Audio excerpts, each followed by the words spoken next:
In the heart of old Russia, where the wind howled a mournful dirge through ancient pines and the winter sun cast long, skeletal fingers across the snow-covered landscape, a curious presence stirred within the humble homes of peasants, the Domovoi. Unlike the malevolent phantoms that haunted crumbling castles and windswept moors, the Domovoi was an enigma, a spirit as shrouded in mystery as the swirling snow that choked the villages.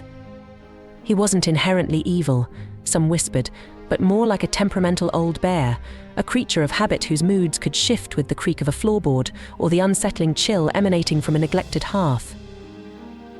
These simple dwellings, bathed in the warm glow of flickering firelight and echoing with the rhythm of family life, were his preferred domain. The Domovoi, unseen by most, became a silent observer in the nightly routines.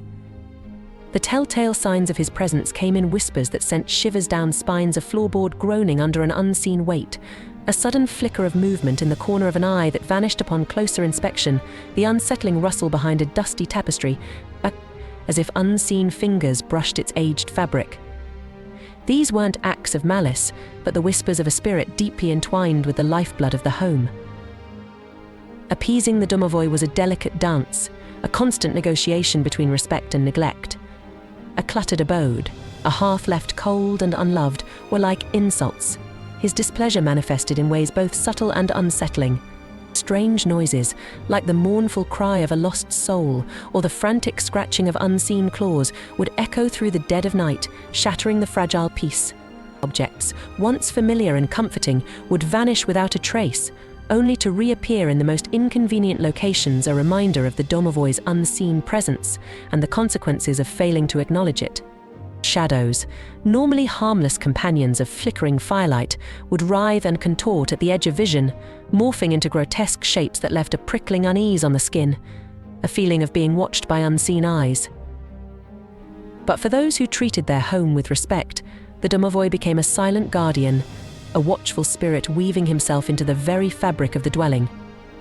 He became a part of the nightly symphony, a comforting hum beneath the daily rhythm of life. He might mend broken tools in the stillness of the night, a silent carpenter, leaving no trace but the renewed sturdiness of a well-loved object. He might chase away creatures of the night, unseen predators drawn by the scent of slumbering humans, his unseen presence a shield against the darkness that lurked beyond the flimsy walls. He was the silent protector, the unseen hand ensuring the well-being of those who treated him with respect. Respect, however, stretched far beyond mere cleanliness and offerings of food. The Domovoi had his own habits, his own preferred pathways. The center of the room, bathed in the warm glow of the hearth, was his domain, a place one traversed with a respectful step. The threshold, the boundary between the outside world and the haven of the home, was another such area. Loud arguments that shattered the peaceful air or disrespectful behavior towards the very walls themselves were sure to rouse his ire. Legends spoke of flickering flames that inexplicably died down, plunging the home into darkness, or doors creaking open of their own accord, a chilling reminder of the Domovoi's power and the importance of maintaining harmony within his domain. The Domovoi possessed not just a watchful eye, but a prophetic touch. A gentle caress on the hand of a slumbering family member, a touch as light as a falling snowflake, was a harbinger of good fortune to come.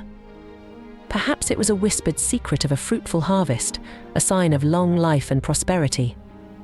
But a cold and rough grasp, like the grip of skeletal fingers tightening around a wrist, was a chilling omen of misfortune. This touch, some whispered, spoke of illness, loss, or even death. He became a bridge between the seen and unseen, a conduit for whispers of fate carried on the night wind. Moving houses presented a unique challenge. The Domovoi, fiercely loyal to his domain, had to be formally invited to the new residence. This involved carrying embers from the old hearth, like stolen embers of a shared memory, to light the fire in the new one. It was a symbolic act of continuity, a way to coax the spirit to follow the family to their new haven. Respectful offerings were also customary, with the head of the family entering the new home bearing bread and salt, a universal symbol of hospitality, a plea for the Domovoi to continue his silent guardianship. Even today, whispers of the Domovoi linger in the hushed corners of old Russian homes, Some people hold onto the belief, leaving respectful offerings of food or drink to appease the spirit. But the Domovoi serves as a reminder of something more profound than mere superstition. He is a symbol of the invisible ties that bind us to our homes, the unseen guardians who watch over us as we sleep. He is a reminder that respect for the spaces we inhabit, a sense of care and reverence for the walls that shelter us, is not just a practical necessity, but a way to foster a sense of belonging. It's a way to perhaps, just perhaps, earn the silent guardianship of a spirit as old as the wind itself. However, the Domovoi's nature remained an enigma. Was he a fragment of an ancient nature deity, a being who once held dominion over the hearth and home in a bygone era? Or was he a manifestation of the collective unconscious, a spirit woven from the hopes, fears and anxieties of generations who lived and died within these very walls? The answer, like the smoke curling from the chimney on a frosty night, remained shrouded in mystery. There were whispers, too, of darker aspects to the Domovoi's nature. Tales spoke of families who had angered the spirit through neglect or disrespect. In these unfortunate cases, the Domovoi's playful pranks escalated into something more sinister. Livestock would fall ill or mysteriously disappear. Children would wake up screaming, plagued by nightmares of unseen figures lurking in the shadows. The once protective spirit became a malevolent presence, a constant source of unease and misfortune. These darker tales served as a stark reminder of the delicate balance one had to maintain with the Domovoi. He was not a genie to be commanded, nor a servant to be taken for granted. He was a force of nature, a wild card in the human experience.